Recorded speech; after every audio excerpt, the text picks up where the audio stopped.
পেঁচা রাষ্ট্র করে বেড়ায় পেলে কোনো ছুতা, জানো না আমার সাথে সূর্যের শত্রুতা। পেঁচার সাথে সূর্যের কি শত্রুতা এটা আমরা না জানলেও ঘরের কাঠামো না তৈরি করার সাথে ঘরের ধসে পড়ার যে কি বন্ধুত্ব এটা আমরা সবাই জানি।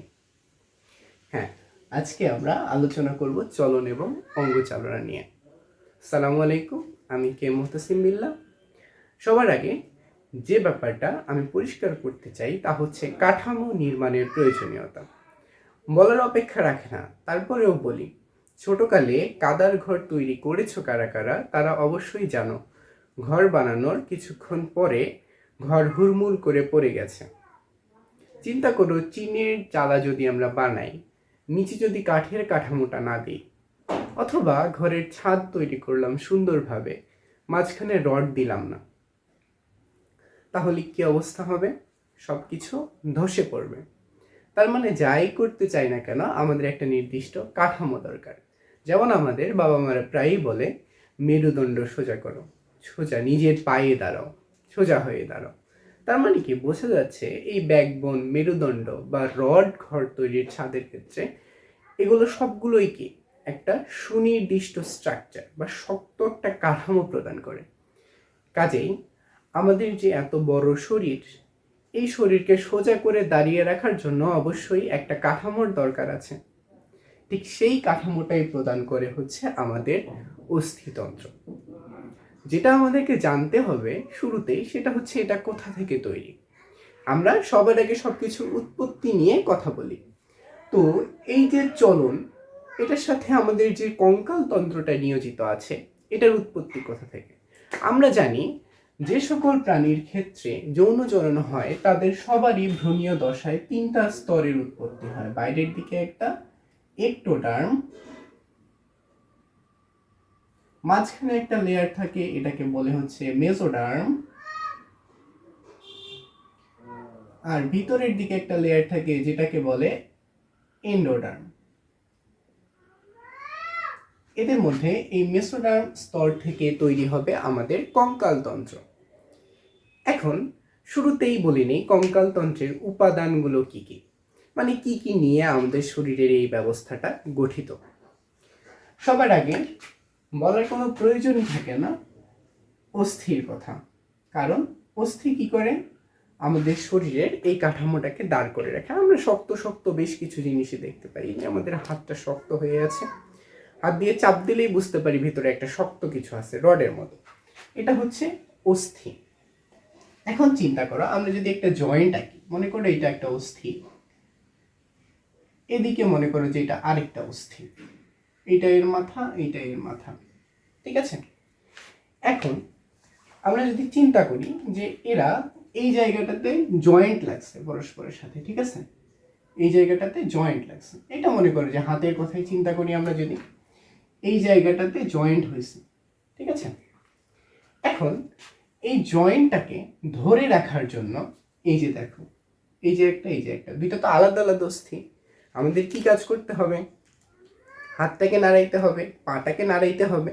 তার মানে কি, নাড়ানো মানে হচ্ছে দুইটা আলাদা অস্থির কাজ। অস্থি যেহেতু শক্ত, একটা অস্থি কখনোই ভেঙে নড়বে না, আর যদি ভেঙে নড়ে তাহলে কি অবস্থা হবে সেটা সবাই জানি। তাহলে এই যে দুইটা অস্থি, এদের যে সংযোগ স্থল তাকে আমরা বলি অস্থি সন্ধি। অস্থি সন্ধি, অস্থি সন্ধি। তাহলে এই সংযোগ স্থলটাকে ধরে রাখার জন্য কিছু বন্ধনী আছে, এদেরকে আমরা কি বলি? অস্থি বন্ধনী বা লিগামেন্ট।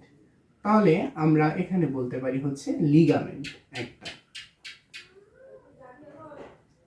এখন আসো, এই যে অস্থি বন্ধনী বা লিগামেন্ট, এটা জয়েন্টটাকে ধরে রাখলো টিকে। এখন এই যে নড়তেছে আমার হাতটা, তার মানে এখানে একটা ঘর্ষণের সৃষ্টি হচ্ছে। এখন এই ঘর্ষণের ফলে অস্থিগুলো তো শক্ত, দুইটা কাঠের মাঝখানে ঘষলে দেখবে গরম হয়ে যায়, একটা জায়গা ক্ষয় হয়ে যায়। কাজেই এই জায়গাটা যাতে এই দুইটা অস্থি ক্ষয়প্রাপ্ত না হয়, এই ক্ষয়প্রাপ্ত না হওয়ার জন্য এইখানে ভিতরের দিকে এই যে সবুজ রঙের আমি দুইটা অংশ দিয়ে দিলাম, কিছু কিছু জিনিস জড়ো হয় যেগুলো অস্থিকে প্রোটেকশন দেয়। শুধু ওই জায়গাটা, আর অনেক জায়গা আছে, যে আমাদের কান কি সুন্দর নরম, কেন এটা নরম? তার মানে এখানে অস্থির চেয়ে নরম কিন্তু মাংসর চেয়ে শক্ত আরেক ধরনের উপাদান আছে, এটাকে বলে হচ্ছে তরুণাস্থি। কি বললাম? তরুণাস্থি, তরুণাস্থি বা কার্টিলেজ বলে। তাহলে অস্থি, তরুণাস্থি, লিগামেন্ট সম্বন্ধে আমরা জানলাম। এখন আরেকটা গুরুত্বপূর্ণ ব্যাপার আমাদেরকে জানতে হবে, সেটা হচ্ছে পেশি। পেশিগুলো কি? এই যে মাংস আমরা যেগুলোকে বলি, এগুলো পেশি, তাই না? এখন এই পেশিগুলো যেহেতু অস্থির উপরে আছে, কাজে অবশ্যই অস্থির সাথে তাদেরকে সংযুক্ত হতে হবে।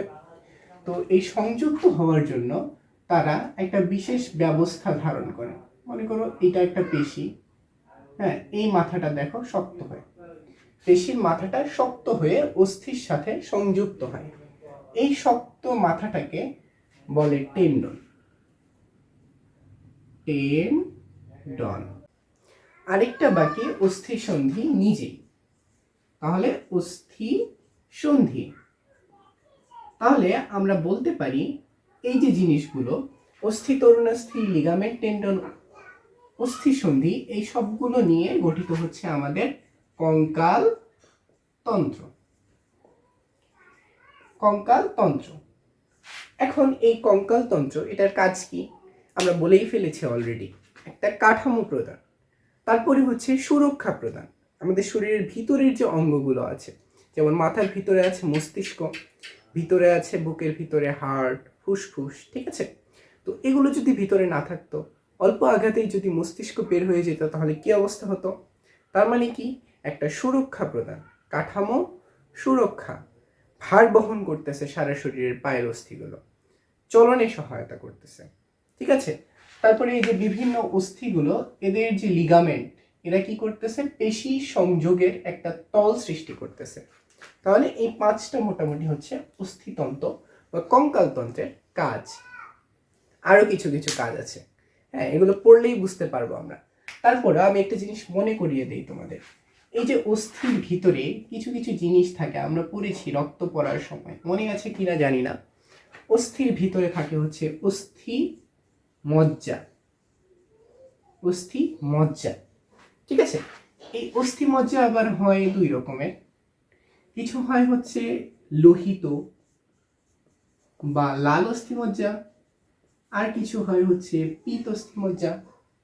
এই যে পীত অস্থি মজ্জা যেগুলো থাকে, এগুলোর কাজ কি আমরা কি জানি? আমরা মোটামুটি কিন্তু জানি লোহিত অস্থি মজ্জা বা লাল অস্থি মজ্জার কাজ কি। এদের কাজ হচ্ছে ইরিথ্রোপোয়েসিস। ইরিথ্রোপোয়েসিস। ইরিথ্রোপোয়েসিস মানে আমরা জানি লোহিত রক্তকণিকা তৈরির প্রক্রিয়া। কিন্তু যে পীত অস্থি মজ্জা যেগুলো আছে, এরা অ্যাডিপোজ টিস্যু ধারণ করে। Adipose tissue. আচ্ছা, অ্যাডিপোজ টিস্যু এটা হচ্ছে তোমার ফ্যাটের সংরক্ষণাগার। মানে কি?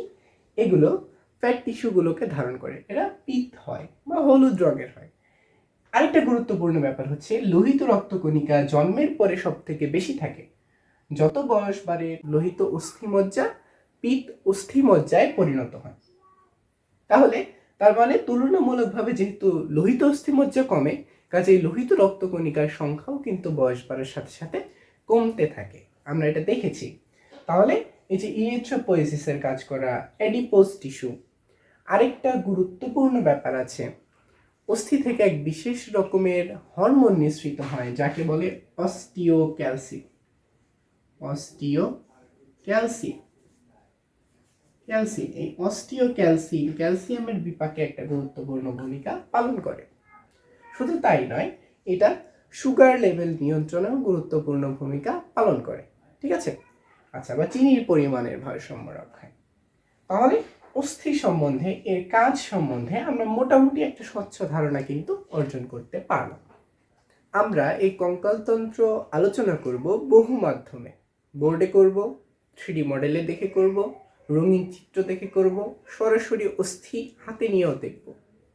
কিন্তু তার আগে অস্থির সংখ্যাগুলো, শুরুতে যে চার্টটা আছে, এটা কিন্তু এমসিকিউ এর জন্য খুবই ইম্পর্টেন্ট। এটা মনে রাখার কিছু শর্ট টেকনিক আমরা এখন এখানে আলোচনা করব। তাহলে শুরুতেই যদি বলি, মানবদেহে টোটাল অস্থির সংখ্যা কত? সবাই জানে 206টা।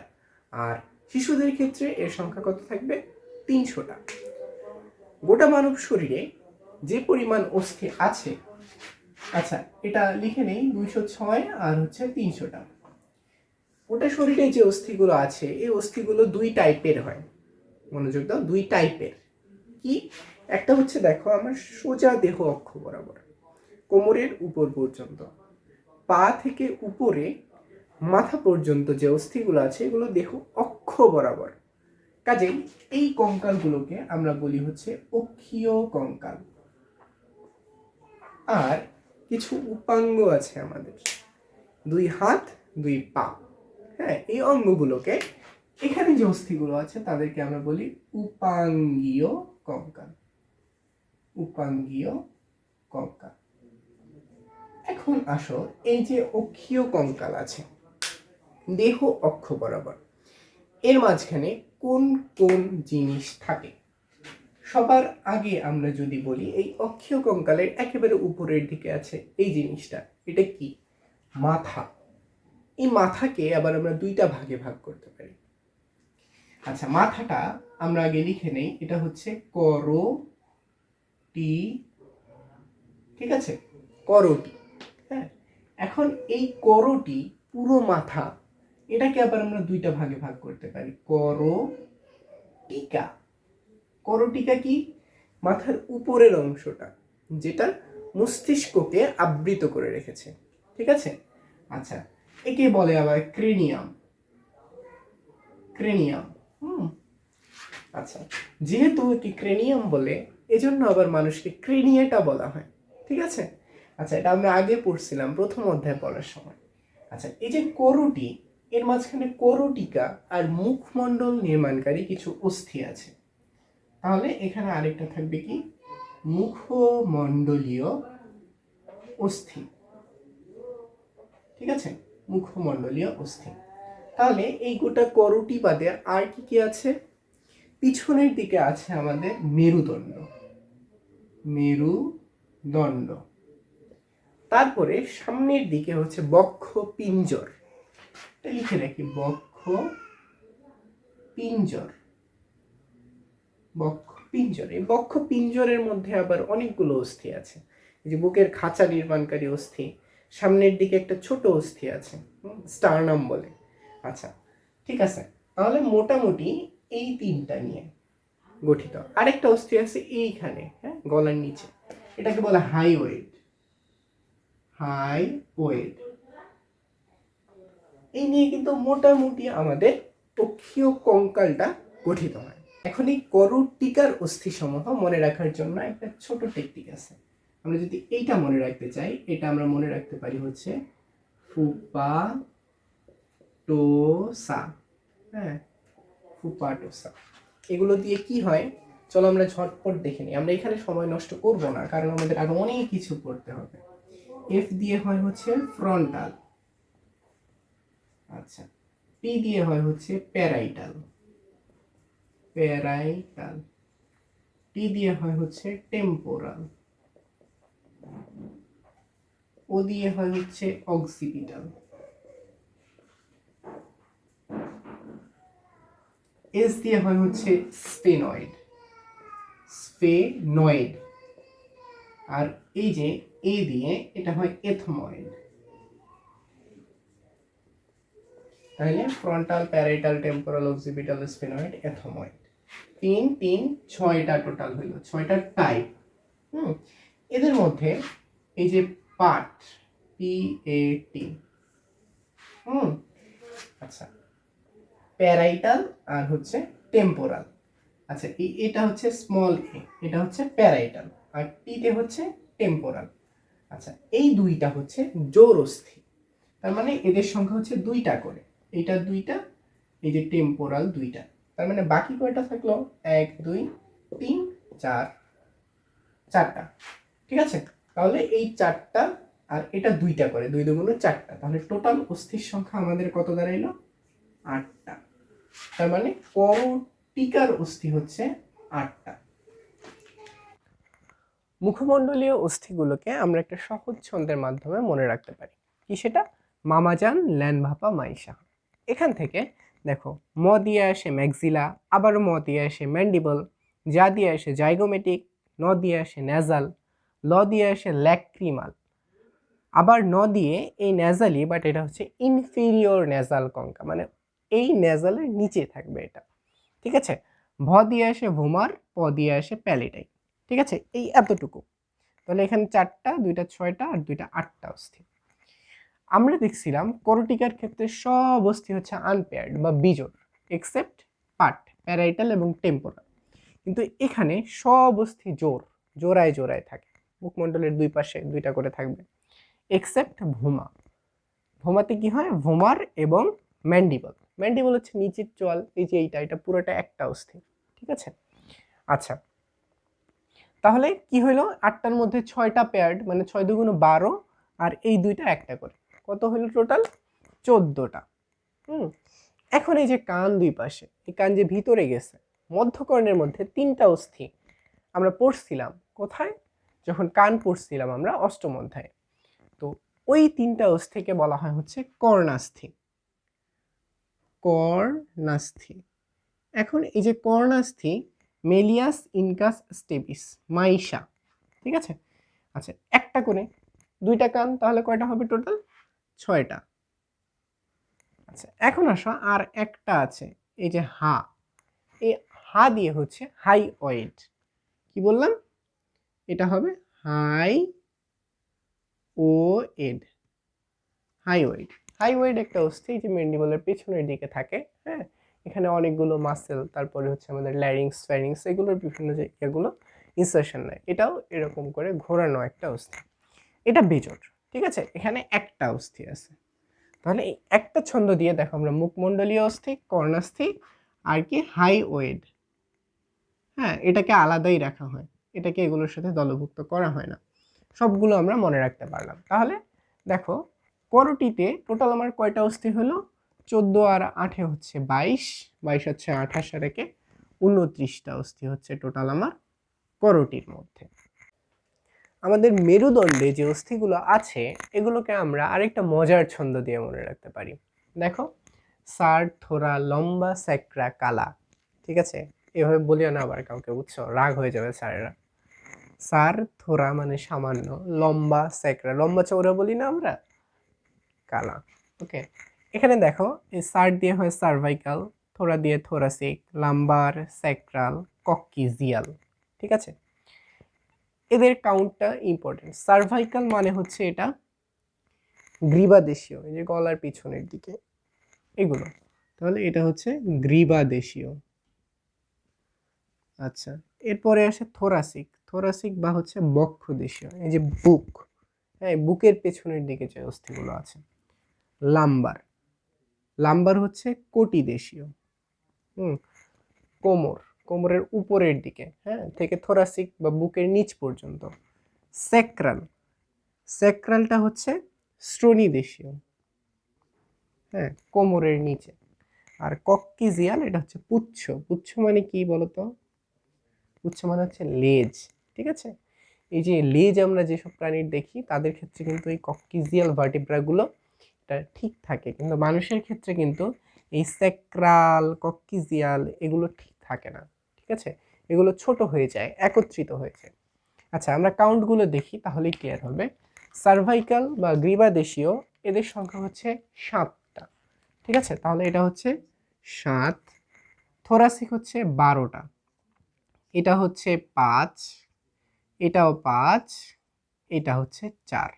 তার মানে 7 12 5 5 4, সংখ্যাটা এভাবে সিকোয়েন্স অনুযায়ী মুখস্থ করবা। এখন কয়টা হইলো টোটাল, তাহলে 12 এর সাথে 19, 19 আর 5 24, আর 5 29, আর 4 টোটাল 33টা। কিন্তু ওই যে বললাম এই দুইটা, এটা কিন্তু তোমার একেবারে ছোট অবস্থায়, পরবর্তীতে পূর্ণাঙ্গ বয়সে এই স্যাক্রাল যে 5টা ভার্টিব্রা আছে বা কশেরুকা আছে, এই 5টা একীভূত হয়, একীভূত হয়ে এখানে একটা ভার্টিব্রা গঠন করে। এটাকে তখন বলে হচ্ছে স্যাক্রাম। স্যাক্রাম, ঠিক আছে, স্যাক্রাম হচ্ছে আমাদের এই কোমরের পিছনে অবস্থিত এইরকম বাঁকানো একটা। ঠিক আছে, ছবিতে দেখবা যে নিচের দিকে বাঁকানো। আর এই যে কক্কিজিয়াল, সবগুলো একত্রিত হয়ে এটাও একটা গঠন করে, কক্কিক্স। কক্কিক্স, ঠিক আছে, তাহলে স্যাক্রাল স্যাক্রাম, কক্কিজিয়াল কক্কিক্স, এটা নিয়ে আশা করি সমস্যা থাকবে না। ঠিক আছে, তাহলে দেখো এখানে কয়টা হলো, 12 এর সাথে 19 এর পাচ্ছে 24, আচ্ছা, আর একে হচ্ছে 25টা।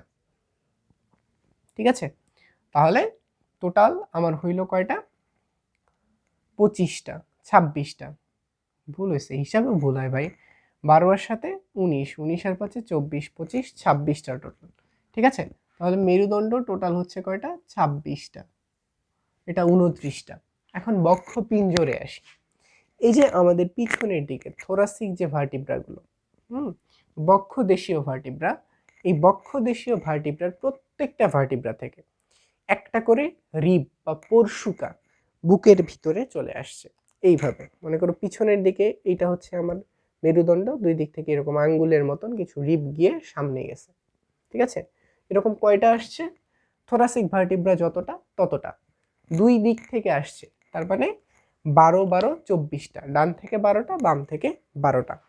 তাহলে আমরা এখান থেকে মনে রাখতে পারি হচ্ছে বক্ষ পিঞ্জরের পরশুকা, পরশুকার সংখ্যা কত, 24টা। ঠিক আছে, 24টা টোটাল। এখন এই পরশুকাগুলো পিছনের দিকে বললাম মেরুদণ্ডের সাথে সংযুক্ত, তাহলে সামনের দিকে এই জায়গাটা দেখো আমরা শক্ত অনুভব করি। তাহলে এইখানে একটা ছোট অস্থি আছে যাকে বলে স্টারনাম। এই স্টারনামের সাথে এসে এটা সংযুক্ত হয়েছে, তাহলে আরেকটা আছে হচ্ছে স্টারনাম, এখানে থাকে একটা, তার মানে টোটাল এখানে হইল কয়টা, 25টা। তাহলে বক্ষ পিঞ্জর এটা গঠন করে হচ্ছে 25টা অস্থি। হাইওয়েড এটা আমরা যখন করটি পড়ছি তার সাথে হিসাব করে ফেলছি, কাজেই এটা আর এখানে রাখার কোনো প্রয়োজন নাই। এখন দেখো তাহলে আমার অক্ষীয় কঙ্কাল যেগুলো সব আমি পেয়ে গেছি। দেখো এখানে 29টা, আর এখানে 25 25 50 আর একে 51, তাহলে কত হইল টোটাল অক্ষীয় কঙ্কাল, 80টা। এর হিসাব আমাদের শেষ। উপাঙ্গীয় কঙ্কাল হিসাব করার জন্য আমরা এদেরকে সোজা দুইটা ভাগে ভাগ করতে পারি। এক পাশে হচ্ছে হাত, এক পাশে হচ্ছে পা। ঠিক আছে, হাত পা, হাতও দুইটা থাকবে, পাও তো দুইটাই থাকবে। আচ্ছা, এখন এই হাত পা এগুলো কি উপাঙ্গীয় কঙ্কাল, আর মাঝখানে কি অক্ষীয় কঙ্কাল। দেখো এই হাতটা ঝুলে আছে, তার মানে এটার সাথে অক্ষীয় কঙ্কালের একটা সম্পর্ক স্থাপন করতে হয়। ঠিক আছে, পাও কিন্তু ঝুলে আছে, মানে এটার সাথে অক্ষীয় কঙ্কালের একটা সম্পর্ক স্থাপন করতে হয়। তো উভয়ের ক্ষেত্রেই কিছু অস্থি আছে যারা এই সংযোগ দেওয়ার কাজটা করে। ঠিক আছে, তাহলে হাতের ক্ষেত্রে এদেরকে আমরা বলি হচ্ছে বক্ষ অস্থি চক্র, বক্ষ অস্থি চক্র। আর পায়ের ক্ষেত্রে আমরা এদেরকে বলি হচ্ছে শ্রোণী অস্থি চক্র, কারণ ওই অঞ্চলটাকে বলে কি শ্রোণী অঞ্চল, শ্রোণী চক্র লিখলাম। ঠিক আছে, এখন এই বক্ষ অস্থি চক্র গঠন করে দুইটা অস্থি, একটা হচ্ছে স্ক্যাপুলা, একটা হচ্ছে ক্লাভিকল। ক্লাভিকল, ক্লাভিকল স্ক্যাপুলা আমরা দেখব, স্ক্যাপুলা থেকে পেছনের দিকে এই জায়গাটাতে, আর ক্লাভিকল থাকে সামনের দিকে এফ আকৃতির, এই যে এখান থেকে এই স্টারনাম পর্যন্ত। ঠিক আছে, তাহলে এটা একটা, এটাও একটা, তাহলে টোটাল হচ্ছে দুইটা। শ্রোণী অস্থি চক্র গঠিত হয় অ্যাকচুয়ালি তিনটা অস্থি দিয়ে, এগুলো হচ্ছে ইলিয়াম, ইসচিয়াম,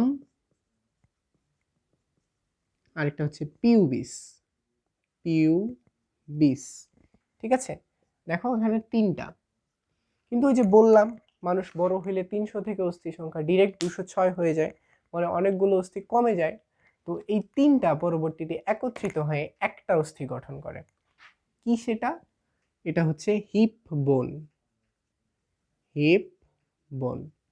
তাহলে এই তিনটা একত্রিত হয়ে গঠন করবে হিপ বোন। হিপ বোন একটা থাকবে, এই তিনটা মিলে দুই পাশে দুইটা। ঠিক আছে, ওকে। এখন আসো আমরা কানেকশন দিয়ে দিছি, কোনো সমস্যা নেই। এখন হাত পা আমরা আলাদা আলাদাভাবে দেখব। দেখো তাহলে এটা শ্রোণী চক্র, 2 নম্বরে আমরা বলতে পারি হচ্ছে হাত, আর এখানে পা। তো এই হাতের মধ্যে আমরা কি কি অস্থি পাই সেটা দেখি। হাত যখন লিখলাম, পাও লিখি, পা কি দোষ করলো। হাতের ক্ষেত্রে আমরা ঊর্ধ্ব বাহুর অস্থি, এখানে একটা অস্থি পাই, এটাকে বলি হচ্ছে আমরা হিউমেরাস। তারপরে এই যে হাতের সামনে, এখানে দুইটা অস্থি পাই, বাইরের দিকে রেডিয়াস, ব্যাসার্ধ বরাবর যেটা নিয়ে আসে দূরে ঠেলে দেয়, আর ভিতরের দিকে আলনা, তার মানে হচ্ছে রেডিয়াস আলনা। ঠিক আছে, এরপরে এই যে করতল, হাতের তালু, এখানে কিছু অস্থি আমরা পাই, এটাকে বলি আমরা কার্পাল। কার্পাল হচ্ছে কি তালুর অস্থি বা করতলের অস্থি। তারপরে মেটাকার্পাল, এই কার্পাল অস্থিগুলো এখানে থাকে, তার সামনে থাকে 5টা মেটাকার্পাল অস্থি, তাহলে এদেরকে বলবো মেটাকার্পাল। আর এই যে আঙ্গুল, প্রত্যেকটা আঙ্গুল শক্ত যেহেতু, আঙ্গুলে অস্থি থাকে, এটাকে বলে ফ্যালাঞ্জেস। ফ্যালাঞ্জেস। অনুরূপভাবে পায়ের ক্ষেত্রেও থাকবে উপরের ঊর্ধ্ব পা যেটা, হ্যাঁ, এর অস্থিকে বলে হচ্ছে ফিমার। তারপরে পায়ের নিচের অংশে, এখানে যেমন হিউমেরাস রেডিয়াস ছিল, ওখানে থাকবে হচ্ছে টিবিয়া ফিবুলা। Tibia fibula. আচ্ছা, তারপরে এখানে কার্পাল ছিল, পায়ের ক্ষেত্রে এই কার্পালটাকেই আমরা বলি আবার টার্সাল। খুবই সহজ। তারপরে মেটাকার্পাল ছিল, এটাকে বলবো মেটাটার্সাল। আর ফ্যালাঞ্জেস গুলো এখানেও ফ্যালাঞ্জেস নামেই পরিচিত, ফ্যালাঞ্জেস। ঠিক আছে, খুব সহজ, কোনো গোলমাল নাই। এখন আসো কাউন্ট করি আমরা কয়টা থাকে। হিউমেরাস একটা,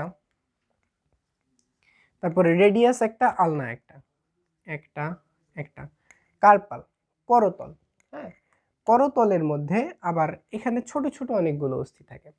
ঠিক আছে, আচ্ছা, তো করতলের হিসাবটা, কার্পালের হিসাবটা আমরা পরে করব। মেটাকার্পাল আছে হচ্ছে কয়টা, 5টা। ফ্যালাঞ্জেস কয়টা, ফ্যালাঞ্জেস এই আঙ্গুলগুলোতে দেখো 1টা 2টা 3টা করে ভাঁজ করা যায়। তার মানে এখানে 1টা 2টা 3টা অস্থি থাকে, 1টা 2টা 3টা, কিন্তু এই আঙ্গুলটা দেখো 2টা ভাঁজ করা যায়, মানে এখানে একটা এখানে একটা 2টা, তার মানে 4টাতে 3 4 12, আর এখানে 2টা, কত হলো ফ্যালাঞ্জেস, 14টা। ঠিক আছে, আচ্ছা, আর এই যে কার্পাল, এই কার্পাল হচ্ছে টোটাল 8টা, আমরা এগুলোর নাম পড়বো আবার। তাহলে কয়টা হলো এখানে দেখো, 1 2 3, 8 আর 3 11, 11 আর 14 হচ্ছে 25, আর 5-এ 30টা। এখন এটা একটা হাতের হিসাব, তাহলে দুই হাতে কয়টা থাকবে, 30 30 60টা। ঠিক আছে, 60টা।